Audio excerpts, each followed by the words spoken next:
Let's bring in the African Transformation Movement, which has released a statement calling for the reopening of the Mautse and Clarens Heritage sites, as well as the restoration of sacred spaces by and for the BaSotho people. The spokesperson, Zama Ntshona, joins us now. Very good evening to you. Thank you so much for your time. Talk to us about some of your concerns around this.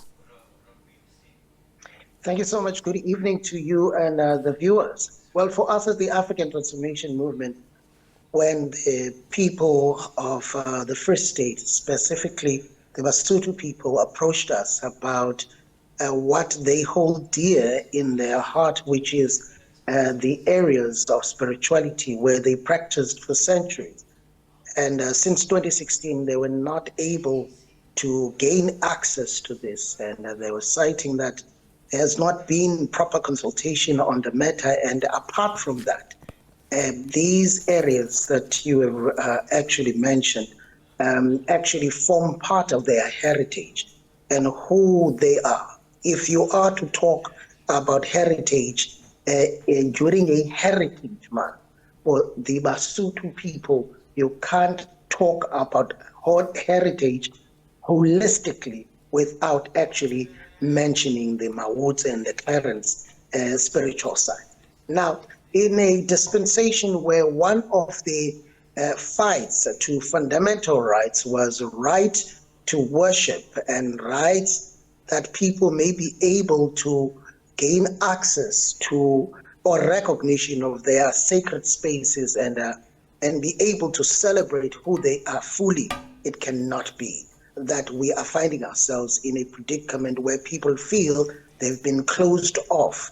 They can't access places that they hold dear in their hearts. This is why we're saying, as the African Transformation Movement, something needs to happen, and we are calling for the reopening of these sites. And with that call, you've been in talks with various leaders and communities.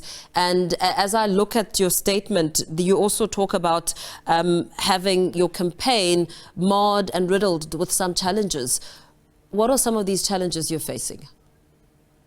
Thank you so much. Our leaders on the ground and councillors, especially today, I think as we're getting closer to the big celebration, there has been intimidation from the security detail and security services, trying to deter them from actually raising these issues, saying that they are a security risk, which we do not take kindly, because one of the things that we fought for so hard was the right for people to voice their opinions and to advocate. Now, it can't be that in this day and age, we will find people who are just fighting for the rights of people who have mandated us, finding them silenced in this fashion.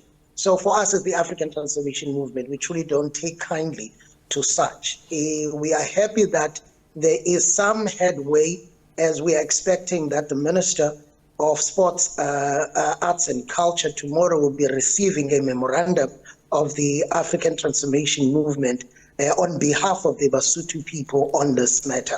We are hoping that we are going to interact better as we move forward, because truly it cannot be that people are going to be silenced, sidelined, or even called names just because of standing up of what is rightfully theirs. To your understanding, on what basis would it have now been deemed a security risk? Well, when there is going to be a big event and there is going to be a media contingent that is going to assemble, for us, I do not see it as truly a security risk more than trying to minimize any messages that may be contrary to the message of the day. For us, it's just gatekeeping. For us, it's just to clear the way so that there is less negativity that comes around when there is going to be a big event that is going to be around the area. We do not see what kind of a security risk would they deemed to that the ATM would actually pose. We are law-abiding citizens. We are a peace-loving and a peace-advocating political party And the only thing we have seen when we have done in all spheres of governance is to raise our issues peacefully. So anyone who comes to the ATM and they see a party that threatens or the security of even the dignitaries that are going to be in any event, truly those individuals are just being malicious. What calls, very lastly, will you be making as you hand over your memorandum to the Minister of Sports, Arts and Culture, and also perhaps give us some detail on what will be contained in it and what you're hoping to be the outcome? Thank you so much. At the top of the list, gave people an opportunity, gave the BaSotho people an opportunity to self-determinate, gave the BaSotho people an opportunity to actually explore their spirituality in line with their history, gave the BaSotho people an opportunity to go and be in the sites that their forefathers once worshipped in.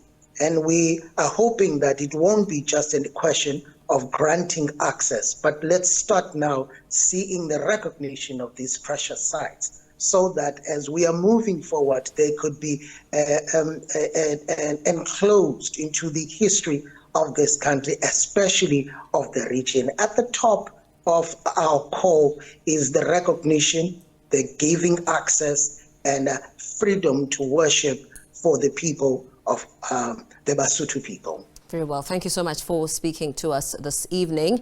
That's how we wrap up that conversation with the ATM spokesperson, Zama Ntshona.